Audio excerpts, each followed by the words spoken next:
another part of chapter number 3 Money and Credit class 10th Economics। कल वाले video में हमने इसके रिमेनिंग पॉइंट्स पढ़े थे 1 to 4। आज हम नेक्स्ट पॉइंट से कवर करेंगे which is your fifth point, that is modern banking system. So इसमें हम पढ़ेंगे कि मॉडर्न टाइम्स में बैंकिंग सिस्टम किस तरह से वर्क करता है। Banks mediate between those who have extra funds, the depositor, and those who need the fund, the borrower। जो बैंक होता है वो क्या होता है, एक मीडिएटर होता है। मीडिएटर कौन होता है, जो किसी भी चीज को दो लोगों के बीच में कन्वे करेगा। बैंक में वो लोग भी आते जिन्हें पैसा जमा कराना होता है और बैंक में वो लोग भी आते जिन्हें पैसा लोन पे चाहिए होता है। तो बैंक क्या करता है, जो पैसा जमा कराते हैं और जिनको पैसा चाहिए उन दोनों के बीच में एक मीडिएटर के तौर पे एक्ट करता है। यानी कि जो पैसा जमा कराते हैं उनके पास एक्स्ट्रा फंड होते हैं तो उनको हम बोलते हैं डिपॉजिटर, और जिनको पैसा चाहिए होता है वो होते हैं borrower.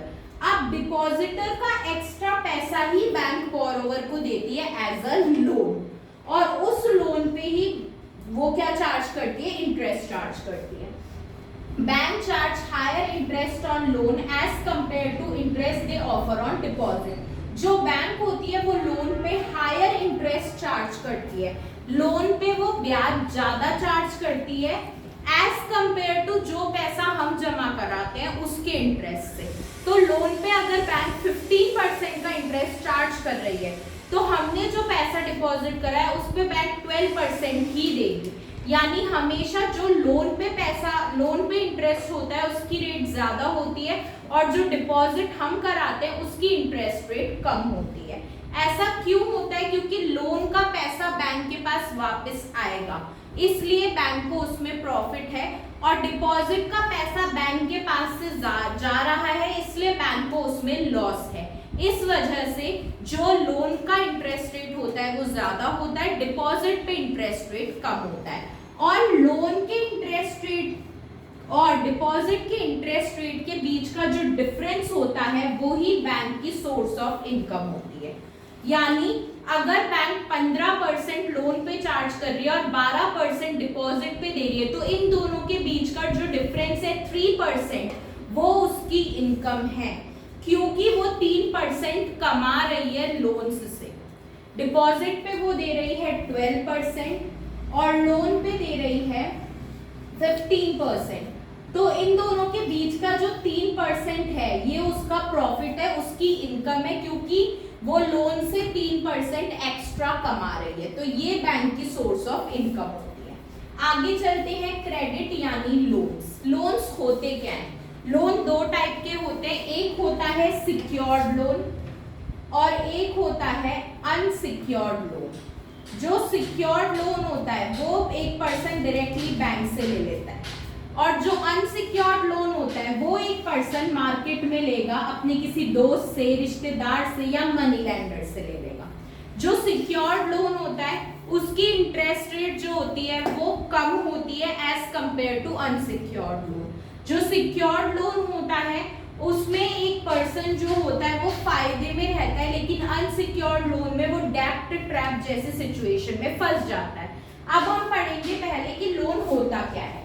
Loan refers to an agreement. ये एक अग्रीमेंट है इन विच लेंडर यानी बैंक, लेंडर कौन होता है, हमारा bank, supplies the borrower with the money. अगर सिक्योर्ड लोन है, आप बैंक से लोगे तो बैंक आपको पैसा देगा, और पैसा देगा बदले में जिस चीज पे आपने लोन लिया है। जब तक आप उस चीज पे लोन चुका नहीं दोगे वो चीज बैंक की होगी। फॉर एग्जाम्पल, ए ने खरीदा एक घर, होम, और उस पे लिया होम लोन। अब जब तक, और होम लोन लिया सपोज 1,50,000 का, ठीक है। अब जब तक वो ये 1,50,000 रीपे नहीं करेगा किसको, बैंक को, तब तक ये घर किसका है, बैंक का। लेकिन जिस दिन ये रीपेमेंट कंप्लीट हो गया ये घर किसका हो जाएगा, ए का। यानी जब तक आपने लोन का पैसा नहीं चुकाया तब तक वो चीज है बैंक की, जिस दिन पैसा चुक गया उस दिन वो चीज हो गई आपकी। तो लोन बैंक इसीलिए देती है ताकि आप अपनी कोई जरूरत की चीज खरीद सकें, जब तक आप उसका पैसा नहीं दोगे वो चीज बैंक के पास रहेगी विद अ प्रॉमिस टू पे इन फ्यूचर। लेकिन जिस दिन आपने पैसा दे दिया वो चीज आपकी, ऑफिशियली आपकी और सिर्फ आपकी हो जाएगी। ये सिक्योर्ड लोन में होता है। अनसिक्योर्ड लोन में इसकी सिचुएशन उल्टी होती है। हम यहीं पे एक सिचुएशन लेते हैं। फॉर एग्जाम्पल यहाँ पर हमने सिक्योर्ड लोन देख लिया। बी है एक फार्मर, उसने मनी लेंडर से लोन लिया। अब क्योंकि मनी लेंडर से लिया है तो ये क्या है, अनसिक्योर्ड लोन है। अगर बैंक 12% पे देगी, मनी लेंडर देगा 20% पे, और बी है एक छोटा फार्मर, अगर ये रीपे नहीं कर पाता है तो ये किस में फंस जाएगा, डेब्ट ट्रैप में। डेब्ट ट्रैप एक ऐसी सिचुएशन होती है जिसमें लोन इतना इम्पॉसिबल हो जाता है कि आप उसे रीपे नहीं कर पाते और आपकी पीढ़ी दर पीढ़ी वो लोन चलता ही रहेगा, यानी आपकी आने वाली फ्यूचर जनरेशंस को भी वो लोन चुकाना पड़ेगा। ये होता है पूरा लोन का प्रोसीजर। अब हम पढ़ेंगे लोन जो होते हैं वो गुड भी हो सकता है और बैड भी हो सकता है। गुड कौन सी सिचुएशन में हो सकता है? गुड इस सिचुएशन में है कि वो एक पर्सन की अर्निंग को बढ़ा देगा। मैंने अपना बिजनेस चालू करने के लिए लोन लिया, अब मेरा बिजनेस अच्छा चल रहा है तो मतलब मेरी अर्निंग बढ़ गई है, ठीक है। ये तो हो गई गुड वाली सिचुएशन। अब हम पढ़ेंगे बैड वाली सिचुएशन। बैड वाली सिचुएशन क्या हुई कि मैंने लोन लिया, अनसिक्योर्ड लोन लिया, मैं चुका नहीं पाई तो मैं काहे में फंस गई, डेब्ट ट्रैप में फंस गई। ये होती है बैड वाली सिचुएशन। लोन अच्छा भी हो सकता है, बुरा भी हो सकता है, डिपेंडिंग अपॉन द सिचुएशन। अच्छा है तो आप रिपे कर रहे हो, बुरा है तो आप डेब्ट ट्रैप में भी फंस सकते हो। अब हम पढ़ेंगे terms of credit. Terms of credit क्या होते हैं? जब भी आप लोन लोगे कुछ सिचुएशंस होगी जो आपको वहां पर फुलफिल करनी पड़ती है, ठीक है, वो टर्म्स ऑफ क्रेडिट होती है। कुछ कंडीशंस होती है जिस पर लोगों को लोन मिलता है। क्या कंडीशन होती है? पेमेंट मेथड, कौन से मेथड से आप लोन का पैसा चुकाओगे। सेकेंडली इंटरेस्ट रेट, कितनी इंटरेस्ट रेट पे आप लोन लोगे। थर्ड लोन की ड्यूरेशन, कितने वक्त के लिए आप लोन लोगे, और उसके अलावा बाकी रिलेटेड टर्म्स कि कितना आपका लोन का टाइम होगा, कितनी इंटरेस्ट रेट होगी, क्या कोलेट्रल या क्या आप सिक्योरिटी के रूप में रखोगे लोन चुकाने तक। ये सारे आपका टर्म्स ऑफ क्रेडिट होता है। जब भी आप लोन लेते हो ये सारी सिचुएशन आपको इन एडवांस बैंक बता देता है। नेक्स्ट है कोलेट्रल। अब कोलेट्रल क्या होता है? This refer to an asset borrower own. Borrower कौन होता है? लोन लेने वाला, ठीक है। तो कोलेट्रल होता है उसी का कोई असेट जिस पर वो लोन ले रहा है। अगर वो बिल्डिंग पर लोन लेगा तो जब तक लोन नहीं चुकाएगा वो बिल्डिंग किसकी है? बैंक की।